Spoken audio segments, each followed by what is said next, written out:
बिस्मिल्लाहिर्रहमानिर्रहीम। अस्सलाम वालेकुम दोस्तों, आपका sir Zeeshan Haider, FSC chemistry first year, chapter number 13 और आज हम चैप्टर नंबर 13 का लेक्चर नंबर 1 पढ़ने जा रहे हैं। मेरे बेटे, आज के हमारे इस टॉपिक में जो चैप्टर का नाम है वो है हेलोजन। हेलोजन क्या होते हैं जनाब, बताने लगा हूँ।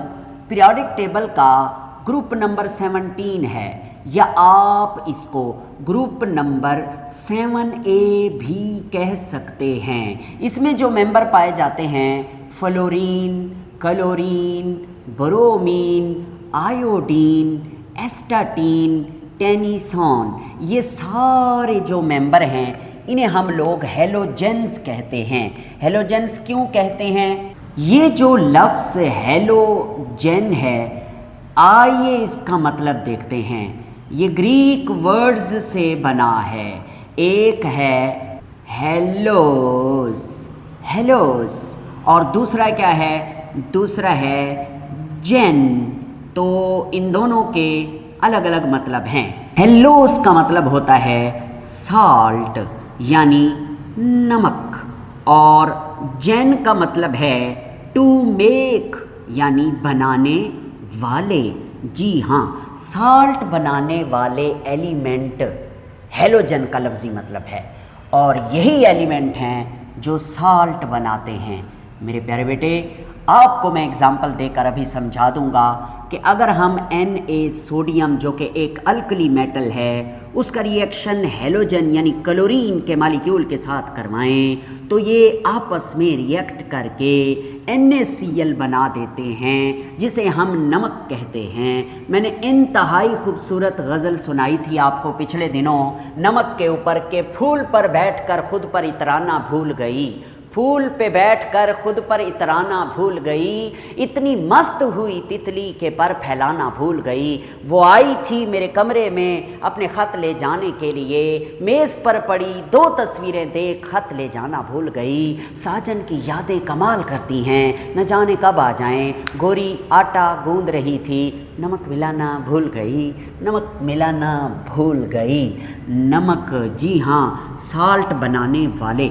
सिर्फ क्लोरीन नहीं, बाकी मेंबर्स को भी, फ्लोरीन को भी, हम ब्रोमीन को भी, आयोडीन को भी हम जब रिएक्ट करवाते हैं अल्कली मेटल या अल्कलाइन अर्थ मेटल के साथ, तो ये उनके साथ रिएक्शन करके साल्ट बनाती हैं, इसलिए हम इनको हेलोजेंस कहा नाम देते हैं। प्यारे बेटे, आपको बताता चलूँ, ये जो हेलोजेंस के मेंबर आपको नज़र आ रहे हैं, इनमें जो पहले 4 मेंबर हैं यानी F, Cl, Br और I, ये 4 मेंबर, इन्हें कहा जाता है कॉमन हेलोजेंस। क्या बोलते हैं?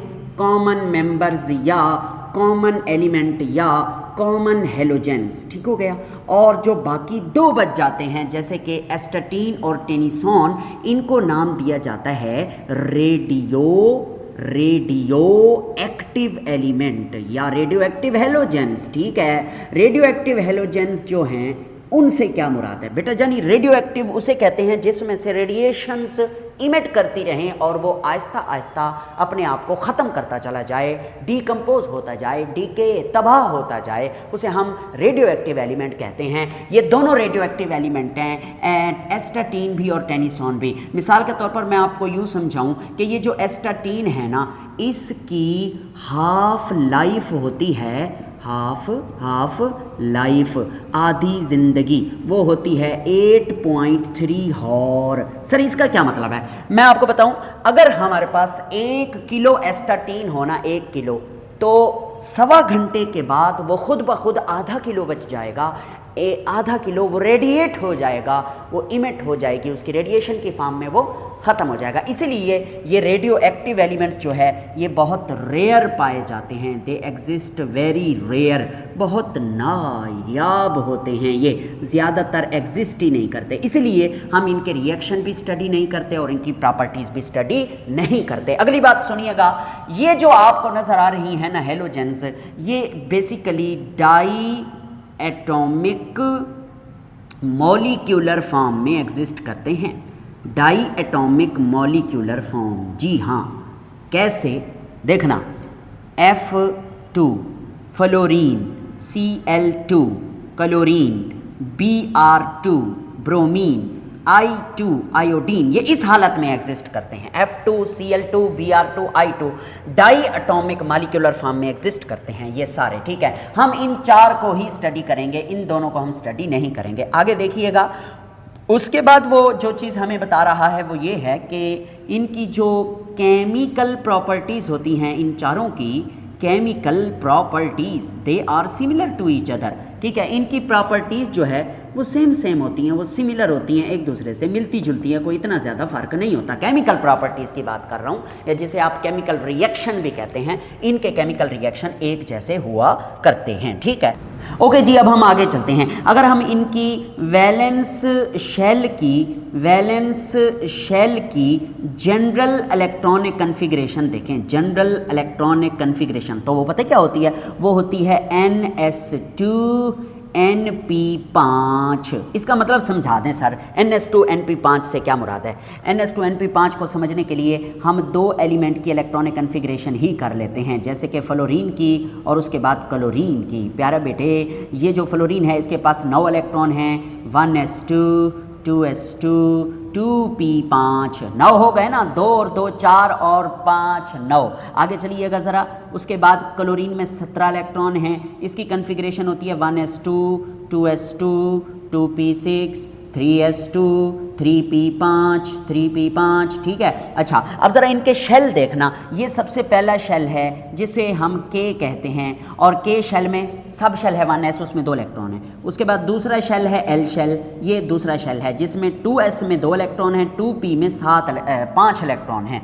तो 5 और 2 कितने हो गए? 7 इलेक्ट्रॉन। इसका मतलब L जो है इनका आखिरी शेल है, और आखिरी शेल को हम वैलेंस शेल कहते हैं, और वैलेंस शेल के अंदर कितने इलेक्ट्रॉन है? 7 इलेक्ट्रॉन है। इसलिए तो हम इन ग्रुप मेंबर को 7a एलिमेंट कहते हैं, क्योंकि हर एक एलिमेंट के आखिरी शेल में कितने इलेक्ट्रॉन पाए जाते हैं? 7 इलेक्ट्रॉन। अच्छा, नीचे देखना, ये क्लोरीन है, उसका पहला शेल है K, उसमें 2 इलेक्ट्रॉन हैं। दूसरा शेल है K के बाद L, उसमें 8 इलेक्ट्रॉन है, 6 और 2 8। और तीसरा शेल है ये M, इसमें 7 इलेक्ट्रॉन है, 5 और 2 7, इसमें भी 7 इलेक्ट्रॉन है, इसके भी आखिरी शेल में 7 इलेक्ट्रॉन है। अच्छा, अगर हम इससे आगे ब्रोमीन की इलेक्ट्रॉनिक कन्फिग्रेशन करेंगे तो उसकी लास्ट में आएगा 4s2 4p5। इसी तरह आयोडीन की इलेक्ट्रॉनिक कन्फिग्रेशन करेंगे तो उसके आखिर में आएगा 5s2 एंड 5p5। सही हो गया। तो यहां पर हमने जो जनरल इलेक्ट्रॉनिक कन्फिग्रेशन लिखी है उसमें हमने NS2Np5 इसलिए लिखा है कि N की जगह कोई भी नंबर आ सकता है, शेल नंबर, ठीक है। कोई भी नंबर आ सकता है यहां पर। अगर दूसरा शेल आखिरी शेल है तो इधर भी 2 आएगा, इधर भी 2 आएगा, जैसे फ्लोरीन का केस है 2s2 2p5। और इसी तरह अगर हम क्लोरीन की बात करें तो इसका तीसरा शेल आखिरी शेल है, तो इसलिए N की जगह 3 लगा दिया, इस N की जगह भी 3 लगा दिया। ओके। नेक्स्ट जरा आगे चलते हैं। अब हम थोड़ा इनकी फिजिकल प्रॉपर्टीज के बारे में बात करते रहेंगे। सबसे पहले हम बात करेंगे फ्लोरीन की। F2 जो कि डाई एटॉमिक मॉलिक्यूल है, आपको पता होना चाहिए कि ये गैसियस स्टेट में एग्जिस्ट करता है, गैसियस स्टेट में या गैस की हालत में ये पाया जाता है, यूं भी हम कह सकते हैं। और इसका जो कलर है ना वो होता है पेल येलो कलर। जब कभी पौधे के पत्ते पीले हो जाते हैं तो उनका रंग देखा करें, उसे पेल येलो कलर कहा जाता है। तो पेल येलो कलर की ये गैस होती है फ्लोरीन। F2 मॉलिक्यूल होते हैं, ठीक है। उसके बाद मैं बात करता हूँ क्लोरीन की, Cl2 की। तो क्लोरीन भी क्या है? ये भी एक गैस ही है, और क्लोरीन का जो कलर है दैट इज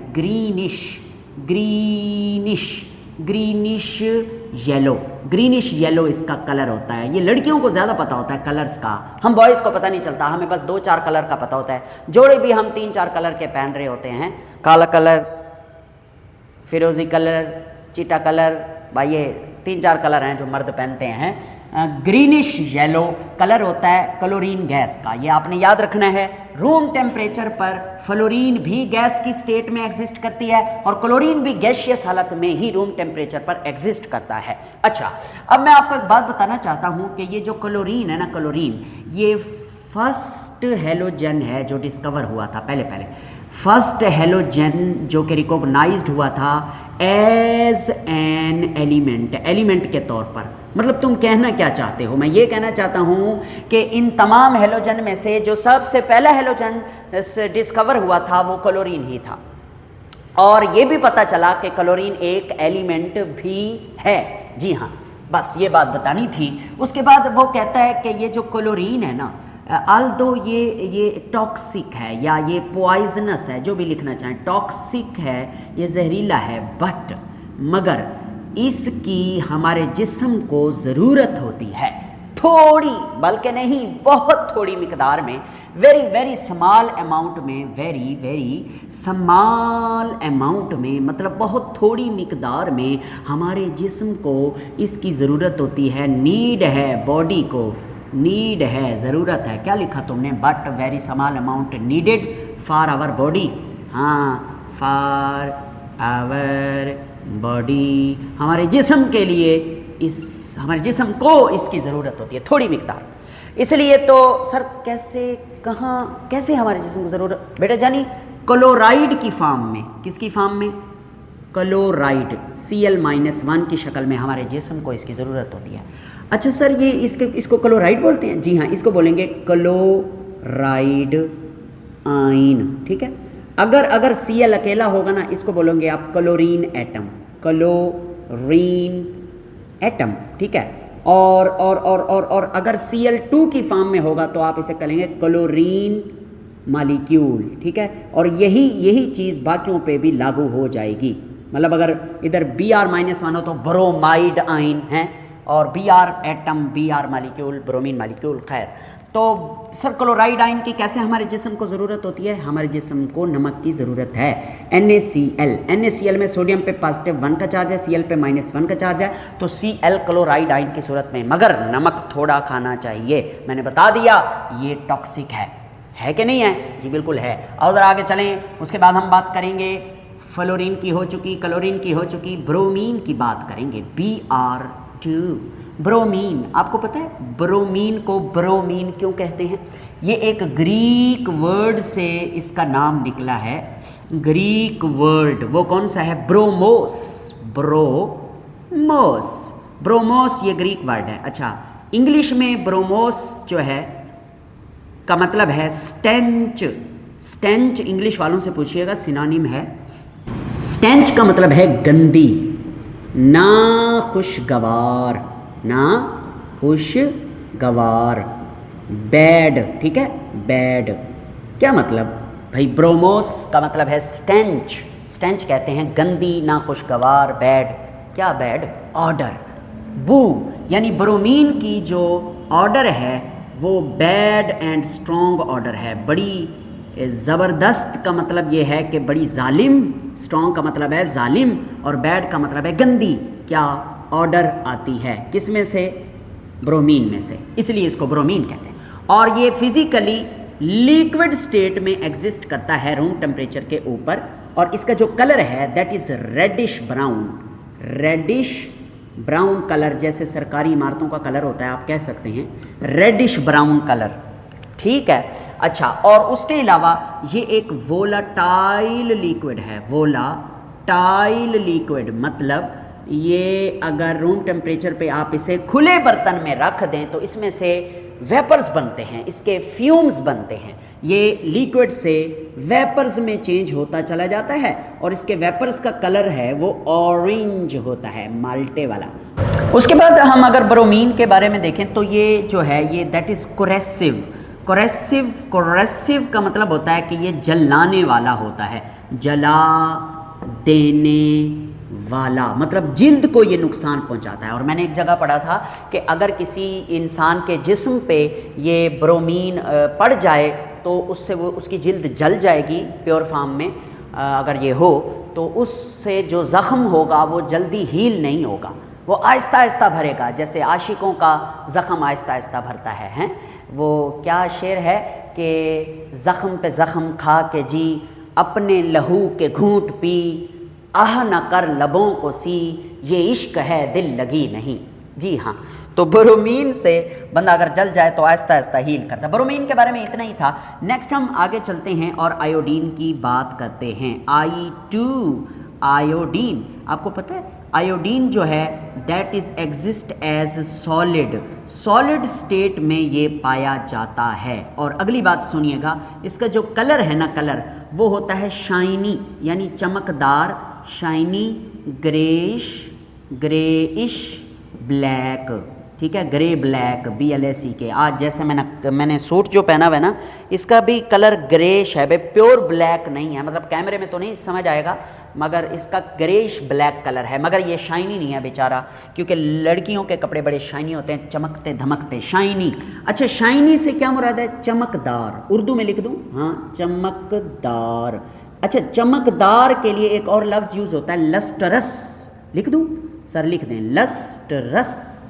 हाँ जी, तो यहाँ से एक शॉर्ट क्वेश्चन बन सकता है, पता है वो क्या होता है? शॉर्ट क्वेश्चन बन सकता है यहाँ से कि जो आयोडीन है दैट शो मीटेलिक लस्टर हैं, शो मीटेलिक लस्टर, मेटल की तरह चमक, लस्टर बोलते हैं चमक, यानी जैसे मेटल्स चमकती हैं ना, शाइन करती हैं, सेम वैसे आयोडीन एज अ सॉलिड होने के नाते चमकता है, शाइन करता है। सर एक मिनट ज़रा ठहर जाओ, मेटल की क्या बात कर रहे हो? ये जो हेलोजेंस होती हैं ये तो नॉन मेटल्स होती हैं, बिल्कुल नॉन मेटल्स होती हैं। एक पॉइंट और भी आ गया हमारे पास कि ये जो हेलोजेंस हैं दीज आर नॉन मेटल्स, और पक्की नॉन मेटल्स हैं, याद रखें, बहुत पक्की नॉन मेटल्स हैं।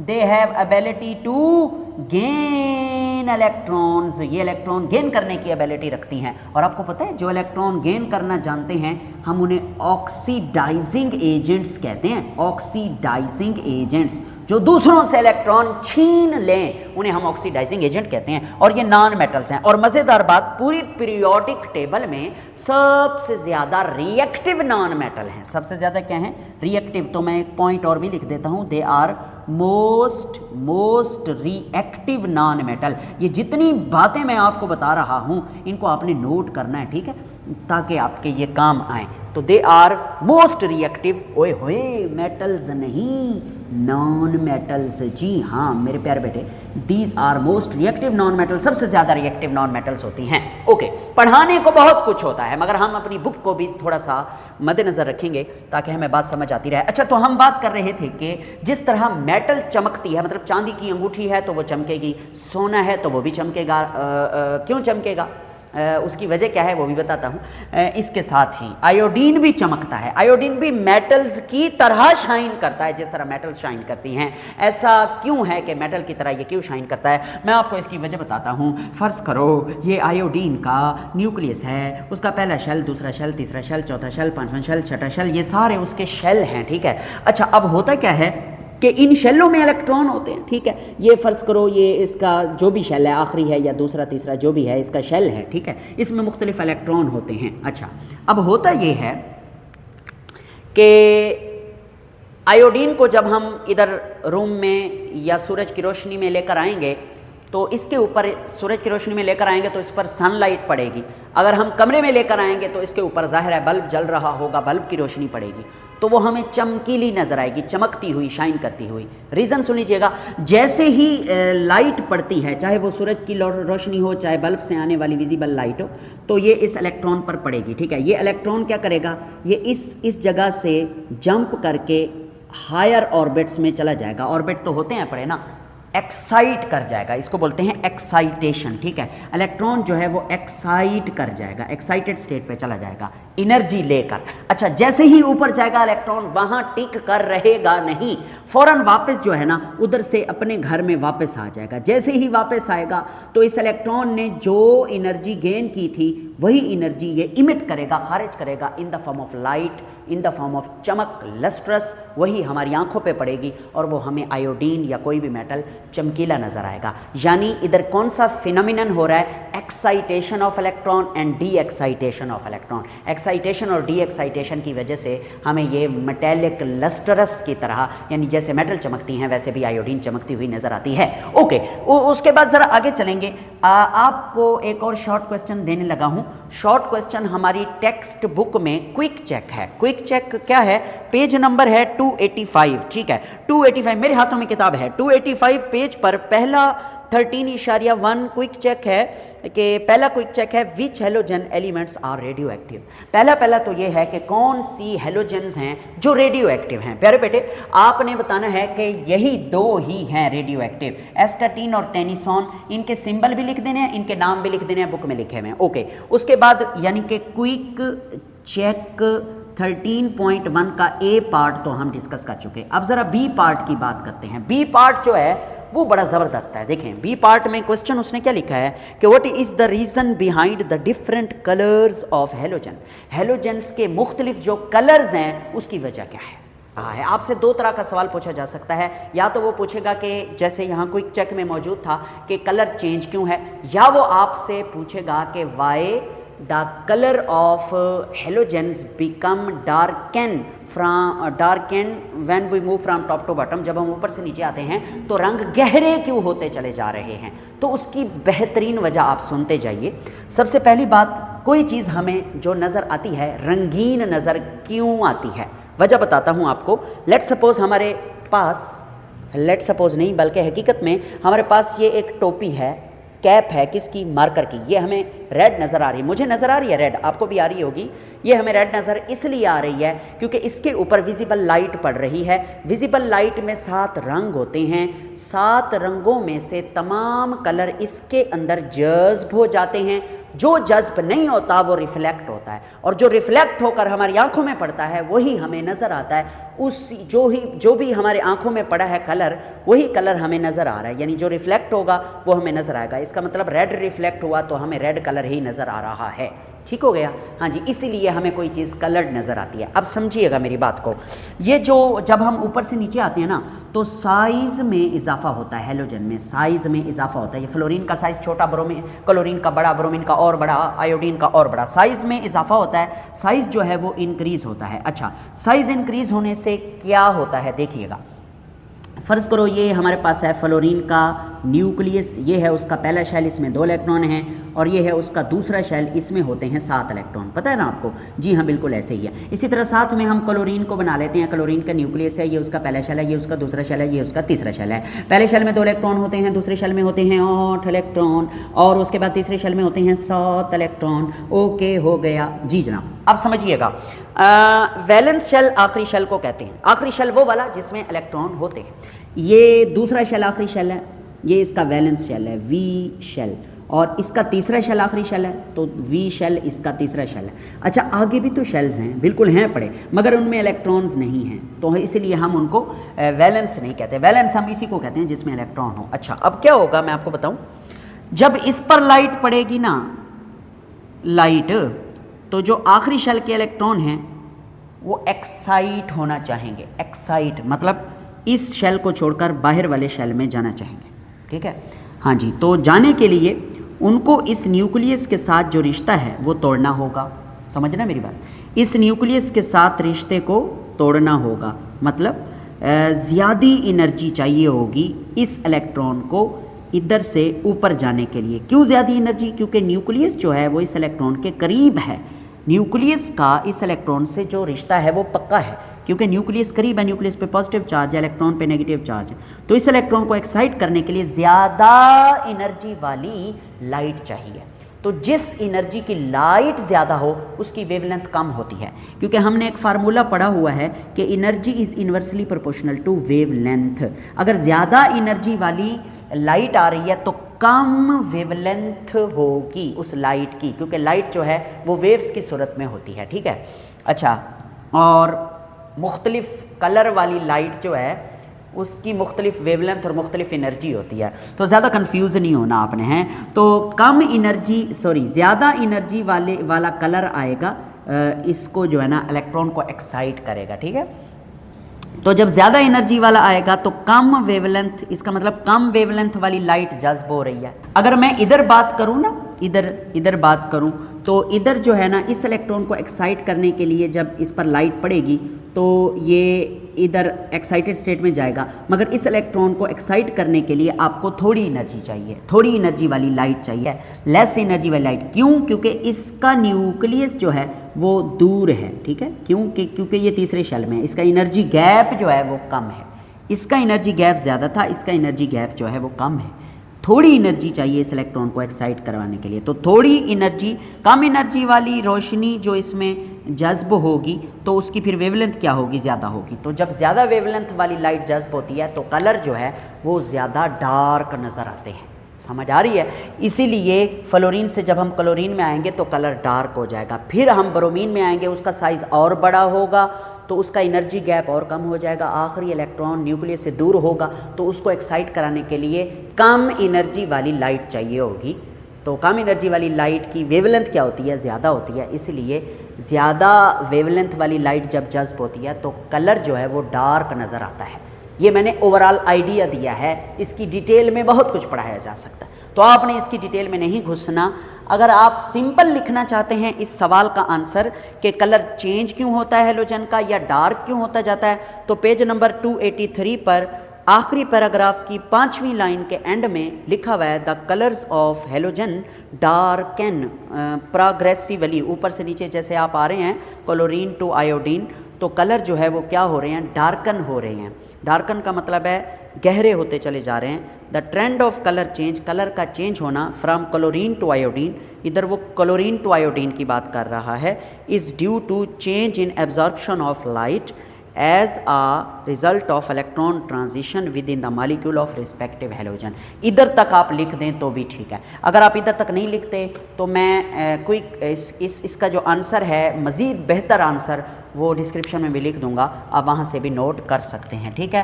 वोलाटिलिटी ऑफ हेलोजेंस, ये वोलाटिलिटी किसे कहते हैं? वोलाटिलिटी कहते हैं किसी भी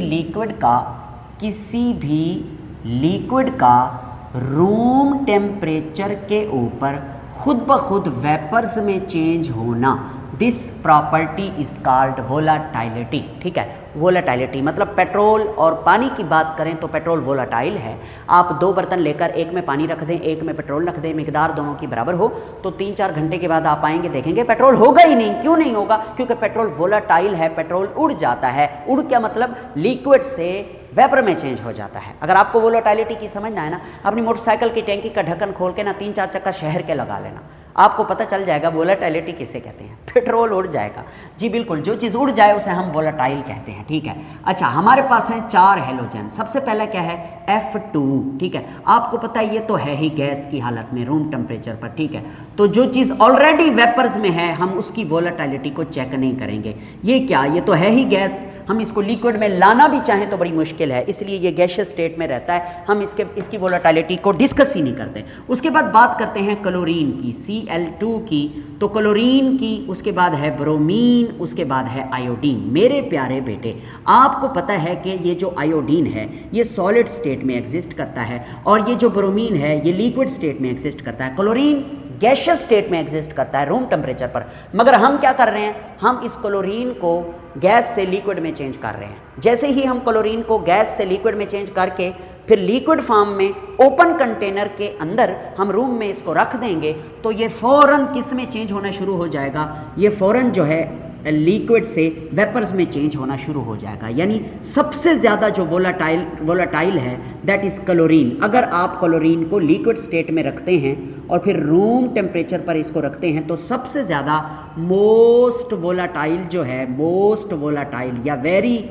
वोलाटाइल इन तीनों में वो कौन है? वो क्लोरीन है। उससे कम जो वोलाटाइल है दैट इज़ ब्रोमीन है और सबसे कम जो लीस्ट वोलाटाइल है वो कौन है? वो आयोडीन है। क्यों?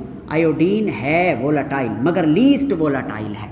लीस्ट वोलाटाइल इसलिए है क्योंकि ये सॉलिड स्टेट में एग्जिस्ट करता है, ठीक है। तो सबसे ज़्यादा वोलाटाइल कौन है? क्लोरीन। उससे कम वोलाटाइल कौन है? ब्रोमीन। और सबसे कम वोलाटाइल कौन है? आयोडीन। अच्छा, एक बात बताऊं आपको, मुझे यहाँ पे बतानी चाहिए थी, मैंने नहीं बताई, कि ये जो आयोडीन है ना, आयोडीन आप देखें ये सॉलिड स्टेट में एग्जिस्ट करता है, ये सबलाइम हो जाता है,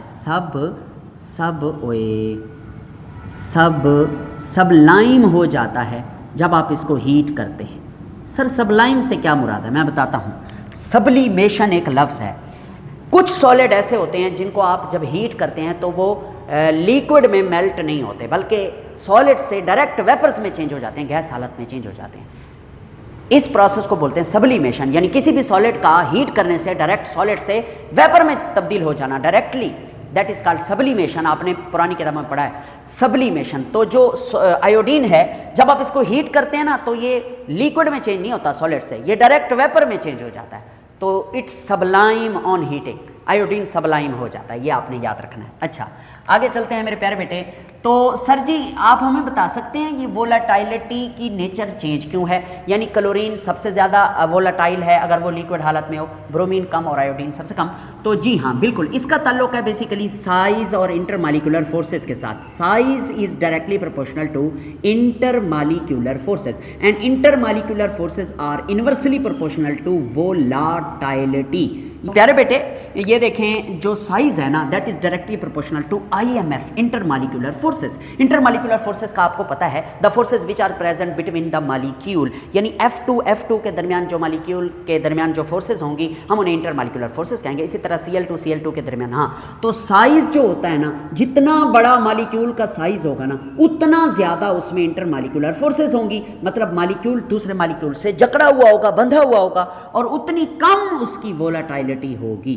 तो इसी तरह अगर आप साइज की बात करें तो क्लोरीन का साइज सबसे छोटा है इन तीनों के मुकाबले में। तो क्लोरीन का साइज छोटा तो इसकी इंटरमालिक्यूलर फोर्सेस बहुत कम हैं, तो वोलाटिलिटी इसकी क्या है? ज़्यादा है। और आयोडीन का साइज सबसे बड़ा है तो इसकी इंटरमालिक्यूलर फोर्सेस बहुत ज़्यादा हैं, इसलिए इसकी वोलाटिलिटी क्या है? कम है। ठीक है, अगर आपको ये सादा फार्मूले से बात समझना है तो मेरे पास एक और शानदार फार्मूला है इसको समझाने के लिए। देखें, वो शानदार फार्मूला समझने के लिए हमें कुछ चीज़ें समझने की ज़रूरत है। देखें, हमारे पास है फ्लोरीन F2 का मालिक्यूल, मैं इसे इस तरह लिखता हूँ। देखें, ये दूसरा फ्लोरीन का मालिक्यूल है, ठीक हो गया। ज़रा देखें, ये फ़र्ज़ करो ये फ्लोरीन के मालिक्यूल का साइज़ है और ये दूसरे फ्लोरीन के मालिक्यूल का साइज़ है। इसी तरह हमारे पास ये क्लोरीन के जो है ना मालिक्यूल हैं, एक ये है और एक ये है। क्लोरीन का मालिक्यूल हो गया, साइज़ थोड़ा बढ़ गया। और इधर हम लिखते हैं ब्रोमीन को, ये ब्रोमीन का मालिक्यूल है। इसके साथ फिर से हम लिख देते हैं ब्रोमीन को, ये भी ब्रोमीन का मालिक्यूल है। और आगे चल के लिखते हैं हम आई और आई, ये आयोडीन का मालिक्यूल है, ये मेरे बेटे आयोडीन का मालिक्यूल है। ओके, अब ज़रा सुनिएगा मेरी बात। आपको पता है ये F2 ये दो मालिक्यूल हैं और ये भी नॉन पोलर है, ये भी नॉन पोलर है। तो मैंने आपको पढ़ाया था कि जो नॉन पोलर और नॉन पोलर मालिक्यूल्स होते हैं ना, नॉन पोलर मालिक्यूल्स, उनके दरमियान, मैंने 5वें चैप्टर में पढ़ाया था, उनके दरमियान जो IMF होती हैं, इंटरमालिक्यूलर फोर्सेस होती हैं, वो कौन सी होती हैं? वो होती हैं लंदन डिस्पर्शन फोर्सेस, या जिनको आप कहते हैं ID फोर्सेस। ID मतलब instantaneous dipole induced dipole forces या लंदन डिस्पर्शन फोर्सेस, ये हम पढ़ चुके हैं।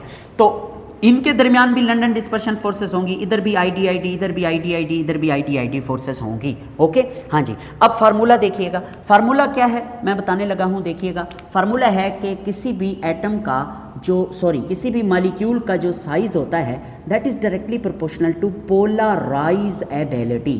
ये क्या बला है, हमने पढ़ी हुई है पोलराइज एबिलिटी। पोलराइज एबिलिटी किसे कहते हैं मैं बताता हूँ, सब्र करें। Polarize ability is directly proportional to ID, instantaneous dipole induced dipole forces, and they are directly proportional to boiling point, and this is inversely proportional to volatility. जी हाँ, ये है वो शानदार फार्मूला जिसे मैं आपको बताना चाहता था।